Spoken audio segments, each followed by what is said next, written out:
સાહેબ, હું પરિણીત સ્ત્રી છું. મારે બાળકો છે. હું આવું કંઈ કરવા માંગતો નથી. હું મારા પતિને ખૂબ વફાદાર છું. મારી નોકરાણી મારી સામે ડરીને બોલી રહી હતી. મેં ગુસ્સામાં કહ્યું, તારો પતિ દારૂડિયા છે. નોકરાણીએ એક નજરે મારી સામે જોયું. પણ મારી પત્ની હતી. હું નોકરાણીને પાપ કરવાનું કહેતો હતો. નોકરાણી તેને કાઢી મૂકતા ડરી ગઈ હતી. જો મેડમ સાહિબાને ખબર પડશે તો તે મને કાઢી મૂકશે. મેં તેને થોડી ખચકાટ સાથે કહ્યું. હું ખુશ હતો. તેનો અવાજ સ્પષ્ટ સંભળાતો હતો. હું હસતો હતો. છેલ્લા કેટલાક દિવસોથી મારી નજર નોકરાણી પર હતી. તે યુવાન અને ખૂબ જ સુંદર હતી. હું થોડો ડરી ગયો, માટે મેં પહેલેથી જ નોકરડી વિશેની બધી માહિતી એકઠી કરી લીધી હતી. તેનો પતિ શરાબી હતો અને તેને 1 રૂપિયો પણ આપતો ન હતો. બધા ખર્ચ પછી નોકરાણી પાસે તેના બાળકોની ઈચ્છા પૂરી કરવા માટે પૂરતા પૈસા નહોતા. ગરીબ પરિવારોની જેમ તે પણ મુશ્કેલીમાં જીવી રહી હતી. તેથી મેં તેને તેના બાળકોનો પહેલો લોભ આપ્યો. મને ખબર નથી કે તેના દિલમાં મારા માટે શું હતું, પણ તેણે મને બહારથી સ્વીકારી લીધો હતો. અને આટલું જ તેણીએ મારા માટે પૂછ્યું હતું. મારી પીઠ પાછળ તે મને શાપ આપી રહી છે તેની મને પરવા નહોતી, પણ તે ખૂબ જ બહાદુર અને નિર્દોષ સ્ત્રી હતી. તે મારા પતિને ક્યારેય કશું કહેશે નહીં. બીજા દિવસે મારી પત્ની રોજની જેમ તૈયાર થઈને એક એનજીઓમાં ગઈ. મારી નાની બહેન પણ અમારી સાથે રહેતી હતી. તે પહેલાથી જ કોલેજ ગયો હતો. મેં તેને જોયો અને નોકરાણીને મારા રૂમમાં બોલાવી. સાહેબ, બહાર બીજા નોકરો છે. જો કોઈને ખબર પડે તો. નોકર હંમેશા ડરતો હતો. મેં તેને કહ્યું કે ચિંતા ન કરો. દરેક વ્યક્તિ વિચારશે કે તમે રૂમ સાફ કરી રહ્યા છો. મેં રૂમનો દરવાજો બંધ કરી દીધો.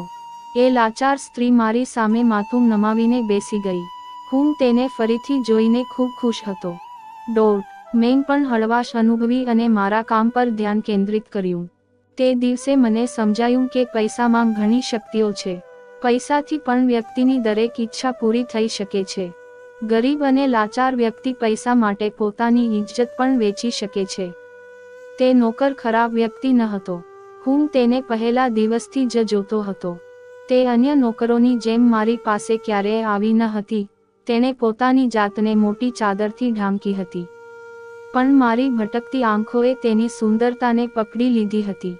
મારા સ્વભાવમાં હંમેશા ચિંતાનો પડછાયો રહેતો.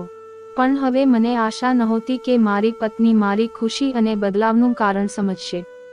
તેથી મેં મારી પત્નીને પહેલા કરતાં વધુ સમય આપવાનું શરૂ કર્યું.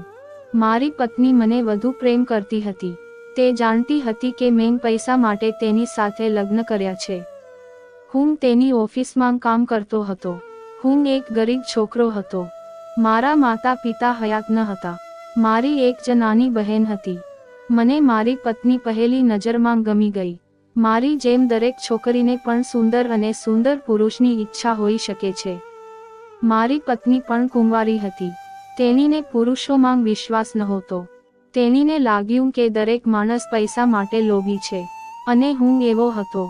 પણ મારી ઈચ્છા સંતોષવા અને સફળ થવા માટે તેણીએ સખત મહેનત કરવી પડી. લગ્ન પછી મેં મારી પત્ની સાથેના સંબંધોને માત્ર બોજ તરીકે રાખ્યા હતા. હું થોડો ચિંતિત હતો. મને મારા ભવિષ્યની ચિંતા હતી. મને મારા ભવિષ્યની ચિંતા હતી. મને મારા ભવિષ્યની ચિંતા હતી. મને મારી ચિંતા હતી. હું ખુશ હતો. મારી પત્નીને લાગ્યું કે મેં તેને મારા હૃદયમાં સ્થાન આપ્યું છે અને તે ખુશ છે. જ્યારે હું મારી નોકરાણીને મારા રૂમમાં સફાઈ માટે બોલાવતો ત્યારે હું તેની સાથે કલાકો વિતાવતો.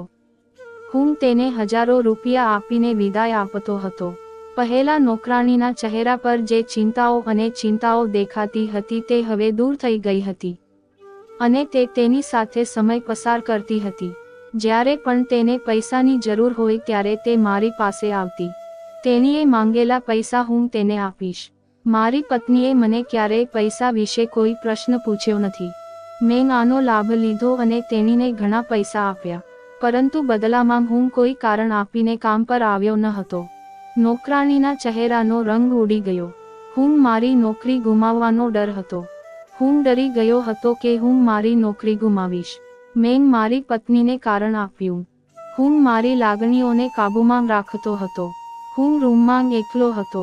નોકરાણી મારી પાસે આવી અને હું મારી જાતને કાબૂમાં રાખી શક્યો નહીં. હું એક માણસ છું, મારાથી ભૂલ થઈ, મેં નોકરાણીને કહ્યું હતું. તે ચોંકી ગયો અને મારી સામે જોવા લાગ્યો. તે સ્પષ્ટ છે કે તે સમયે મને ફક્ત મારી જ ચિંતા હતી. એ નોકરાણી સાથે મારો કોઈ સંબંધ નહોતો. તે આગળ વધી અને મારા પતિની બાજુમાં બેઠી. તેની માફી માંગવા લાગી. તેણીએ શપથ લીધા કે તે ફરી ક્યારેય આવી ભૂલ નહીં કરે. તેણીએ કહ્યું કે તેની લાચારીનું રહસ્ય જણાવશે. મને આ કરવા માટે દબાણ કરવામાં આવ્યું હતું. મને આ કરવાની ફરજ પડી હતી. તેણે ગંભીરતાથી કહ્યું, મારી તબિયત સારી નથી તેથી હું ઘરે આવ્યો છું. મારે હવે આરામ કરવો છે. મને પરેશાન કરશો નહીં. ગરીબ મહિલા તેના રૂમમાં બંધ હતી. મને તેના ગુસ્સાવાળા શબ્દો લાગ્યા. મારે તેની સાથે હંમેશા આદર અને આદર સાથે વાત કરવી જોઈતી હતી. તેણીએ મને ખૂબ જ નરમ અવાજમાં બોલાવ્યો. પણ તે દિવસે મને પહેલી વાર લાગ્યું કે તે મારી બોસ છે. અને હું હજુ પણ તેનો નિયમિત કાર્યકર છું. હું ખૂબ જ પરેશાન હતો. મારી બહેન કોલેજથી આવતી હતી.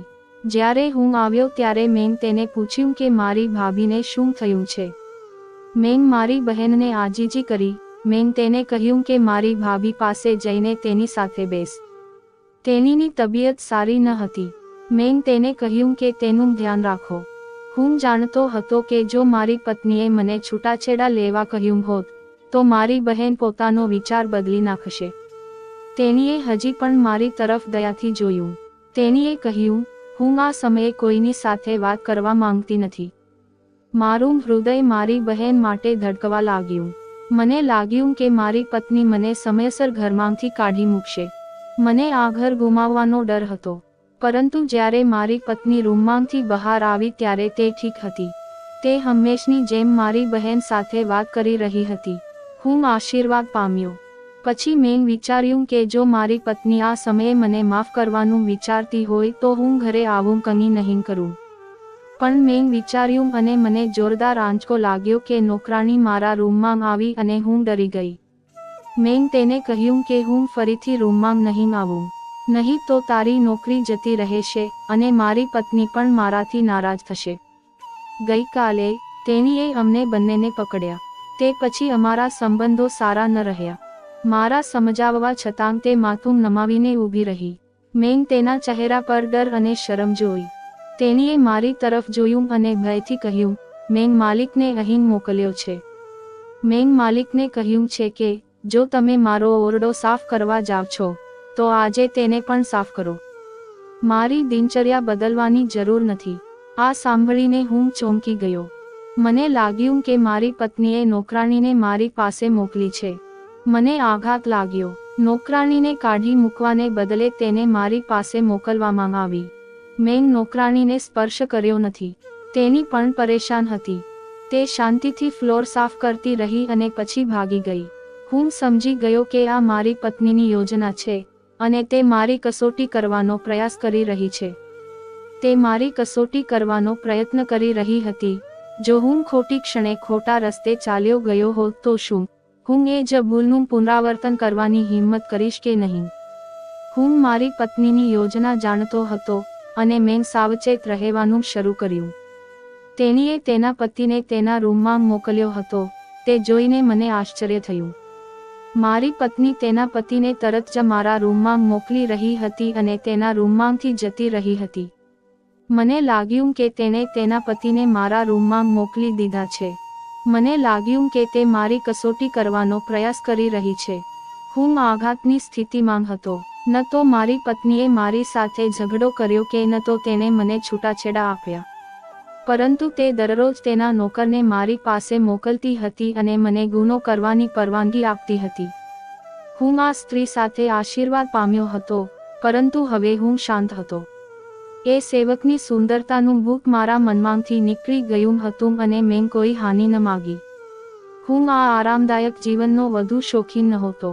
મેં મારી નોકરાણીનો ઉપયોગ 1 મહિના માટે કર્યો હતો. એ જ કારણ હતું કે હું સંતુષ્ટ હતો. જો મને પૈસાની જરૂર હોય તો મેં વિચાર્યું કે હું ઘણી બધી સ્ત્રીઓને ઘરની બહાર કાઢી શકું છું અને હું મારી પુત્રીને મારા નિયંત્રણમાં લાવી શકું છું. પરંતુ મારે સાવચેત રહેવાની જરૂર હતી. તે દિવસે હું મારી પત્નીને મળવા ગયો હતો, પરંતુ તે મારાથી દૂર હતી. હું ઓરડામાંથી બહાર નીકળવાની ઉતાવળમાં હતો અને હું ધીમે ધીમે ઘરમાંથી ચાલી રહ્યો હતો. હું અડધી રાતે ચાલતો હતો એ વાતની મને જાણ નહોતી. હું અડધી રાતે ચાલતો હતો એ વાતની મને જાણ નહોતી. હું અડધી રાતે ચાલતો હતો એ વાતની મને જાણ નહોતી. હું અડધી રાતે ચાલતો હતો એ વાતની મને જાણ નહોતી. હું અડધી રાતે ચાલતો હતો એ વાતની મને જાણ નહોતી. મને એ હકીકતની જાણ નહોતી કે હું ચિંતામાં મુકાઈ ગયો હતો. હું ઓરડો છોડીને ધીમે ધીમે ઘરમાં ગયો. હું જાણતો હતો કે ઘરની વચ્ચે એક ઓરડો હતો જેનો ઉપયોગ મારી પત્ની તેના રોજિંદા કામકાજ માટે કરે છે. હું રૂમમાં ગયો અને સૂઈ ગયો. મારા અંતર્મન મુજબ રૂમની લાઇટ ચાલુ હતી. જ્યારે હું નજીક ગયો તો રૂમનો દરવાજો અચાનક ખુલ્યો અને મારી બહેન રૂમમાંથી બહાર આવી. મારી બહેનને જોઈને મને નવાઈ લાગી. તેણીની આંખોમાં આંસુ હતા અને તેનો ચહેરો લાલ હતો. હું અંધારામાં ઊભો હતો. મારી બહેન તેના રૂમમાં ગઈ. હું મારા રૂમમાં જવાનો હતો, પણ રૂમની લાઇટ બંધ હતી. હું સમજી શક્યો નહીં કે ત્યાં શું થઈ રહ્યું છે. હું મારા રૂમમાં જઈને મારા પતિને મૂંઝવણમાં મૂકવાની નહોતી એટલે હું ગઈ અને પાછી આવી. મેં વિચાર્યું કે હું સવારે મારી બહેનને પૂછીશ, શું વાત છે? તે અડધી રાત્રે રૂમમાં શું કરી રહી હતી? સવારે હું જાગ્યો ત્યારે મારી પત્ની ડાન્સ કરી રહી હતી. મેં મારી બહેનને પૂછ્યું, તારી પરીક્ષા ક્યારે છે? તે ક્યારે થવાનું છે? મેં વિચાર્યું કે મારે આ સમયે શહેરમાં ક્યાંક જવું જોઈએ. હું ચૂપચાપ બેઠો હતો. મારી પરીક્ષા આવતા મહિને શરૂ થશે. હું 1 મહિનામાં સંપૂર્ણપણે મુક્ત થઈ જઈશ. મેં મારી બહેનનું માથું નીચે મૂકીને જવાબ આપ્યો. મારી બહેન ખૂબ જ ધીમેથી જવાબ આપી રહી હતી. તે બોલવામાં અચકાતી હતી. જાણે મારી બહેન મારી પત્ની સાથે સાવ મુક્તપણે વાત કરતી હોય. તે મારી પત્નીને કહેતી હતી જે તે મને કહી શકતી નથી. પણ તે દિવસે હું ડરી ગયો હતો. મેં માથું નીચું કરીને કહ્યું. મારી પત્નીએ હા પાડી. હું મારી આંખોમાં રાત જોઈ શકતો હતો. મારી બહેન કોલેજ ગઈ અને હું કામ પર ગયો. પણ આખો દિવસ હું વિચારતો હતો કે મારી બહેન મારી પત્ની સાથે આ રીતે કેમ વાત કરે છે. શું થયું હતું તેમની વચ્ચે? જ્યારે હું ઘરે પહોંચ્યો ત્યારે મારી પત્ની ઘરે નહોતી. નોકરાણીએ કહ્યું કે મારી બહેન ઘરે આવી છે. જ્યારે હું તેના રૂમમાં ગયો અને મારી બહેન ખરાબ રીતે રડતી હતી. હું ચિંતિત હતો. જ્યારથી અમે તેના ઘરે આવ્યા હતા ત્યારથી મારી બહેનને ક્યારેય રડતી જોવા મળી નથી. તે હંમેશા હસતી અને હસતી રહેતી. મેં મારી બહેન સાથે વાત કરવાની કોશિશ કરી, પરંતુ તેણે મોં ફેરવીને રૂમનો દરવાજો બંધ કરી દીધો. હું નિરાશ થઈને મારા રૂમમાં આવ્યો. જ્યારે હું નોકરાણીના રૂમમાં આવ્યો ત્યારે મારું મન વ્યગ્ર હતું. મેં તેને કહ્યું, મેં તને ઘણી વાર કહ્યું છે કે મારા રૂમમાં ન આવો. કે મેં મારી દીકરીને તમારા રૂમમાં મોકલી દીધી. મેં એક મોટો અવાજ સાંભળ્યો. મારી પત્નીનો ઈરાદો શું હતો? તેણે પહેલેથી જ મારી બહેનની સમસ્યાઓ વિશે મારું મન સાફ કરી દીધું હતું. હવે તેણે મારા પતિનું વર્તન પૂરું કર્યું છે. હું મારા નોકરને રૂમમાંથી બહાર લઈ ગયો. મેં મારી બહેન સાથે 2 વાર વાત કરવાનો પ્રયત્ન કર્યો, પરંતુ તે મને જવાબ આપવા તૈયાર ન હતી. જો મેં તે રાત્રે તેણીને મારી પત્નીના ગર્ભમાંથી રડતી અને આંસુ વહાવતી ન જોઈ હોત, તો હું માનતો હોત કે તેણીને કોલેજમાં કોઈ સમસ્યા હતી. પણ હવે મને શંકા હતી કે મારી બહેનની ચિંતા અને તકલીફનું કારણ મારી પત્ની છે. તે રાત્રે અનિશ્ચિતતા અને તકલીફને લીધે મને થોડો તાવ આવ્યો. હું સૂઈ ગયો અને મને દરવાજો બંધ સાંભળવામાં થોડો સમય લાગ્યો. હું જાગી ગયો.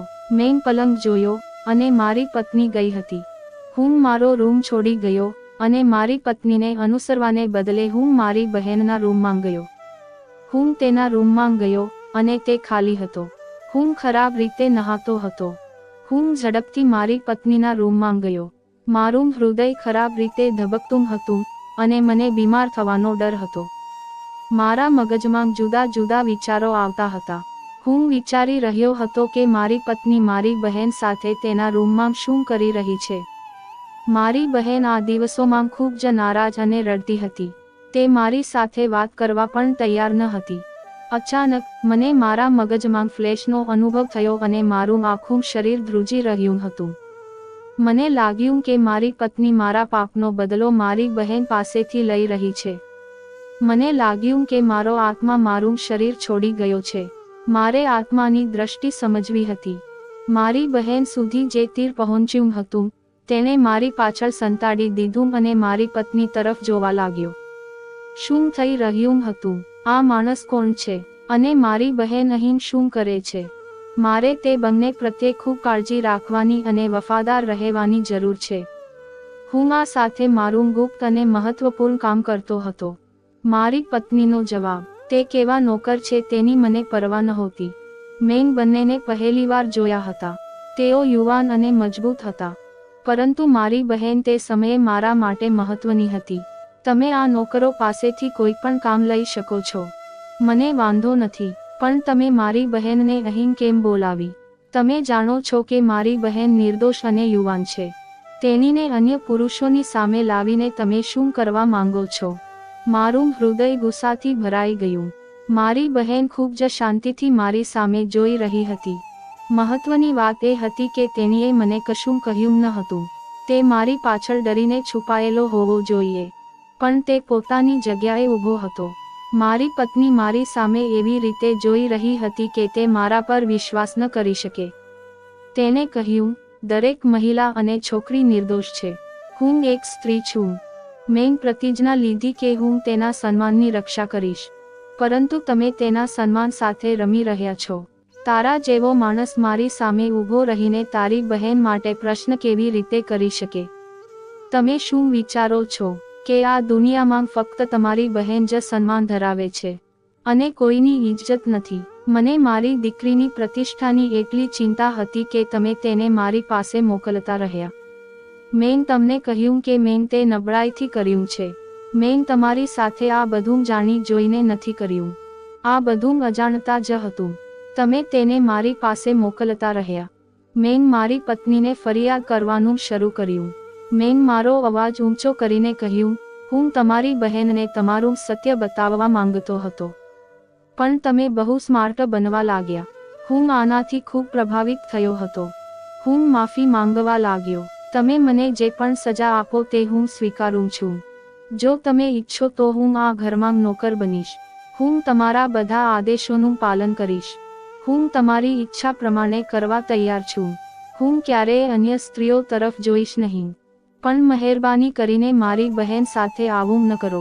હું મારા બધા અભિમાન અને અહંકારને ભૂલીને મારી પત્નીના પગ પાસે બેઠો હતો. મારી પત્નીએ કહ્યું, જો તમે માનો છો કે તે પાપ હતું, તેના માટે મારે સખત મહેનત કરવી પડશે. અને જો મારી પત્ની મને છૂટાછેડા આપે તો હું તેને ક્યારેય નોકરી પર રાખીશ નહીં. હું મિલકત ગુમાવીશ. હું આ વિચારથી ડરી ગયો, પણ મારી પત્નીએ મારી વાત સાંભળી. હું મારી પત્નીને છૂટાછેડા આપવા અને મિલકત ગુમાવવા તૈયાર નહોતો, પરંતુ હું મારી બહેનને પુરુષોની સામે ખુશ કરી શકતો નથી. મને આશ્ચર્ય થયું કે જે માણસને ભગવાનનો ડર નથી, તેણે તેની પત્નીના ડરથી તેની સામે આવેલા નોકરને સ્પર્શ કર્યો નથી. હું જ તમારા જેવો લોભી અને અધર્મી હતો. તમે જાઓ અને બીજી પત્ની સાથે રહો અને તેની જવાબદારી લો. ભાભી, તેણે મને પહેલા કહ્યું હતું કે તે મારી માતા જેવી છે. તે મારી જવાબદારીમાંથી ક્યારેય ભાગશે નહીં. મેં કહ્યું, તમે બીજી સ્ત્રી પર વિશ્વાસ કરો છો. હું તમારો ભાઈ છું. હું તમારા સન્માનની રક્ષા કરીશ. તમે કહ્યું, જો કોઈ પુરુષ બીજી સ્ત્રીનું સન્માન ન કરે તો તે પોતાની સ્ત્રીઓનું સન્માન કરી શકતો નથી. એ રાત્રે મારી ભાભી મારી સાથે એક ખૂણામાં હતી. નહીં તો મારામાં એ સેવકોને સ્પર્શવાની હિંમત ન થઈ હોત. તેણે મને જમીન પર પછાડી દીધો. તેણે મને બાંધી દીધો અને ચાલ્યો ગયો. હું મારા ખોવાયેલા પગ સાથે ઘર છોડી ગયો. મારી પત્ની એટલી ગુસ્સામાં હતી કે હું તેના શબ્દો પાછા મેળવી શક્યો નહીં. મારી બહેન તેની સાથે હતી. હું તેની શરત સ્વીકારવામાં લાચાર હતો. હું નોકરાણીના ઘરે ગયો, કારણ કે તેણે તેના પતિ પાસેથી છૂટાછેડા લઈ લીધા હતા.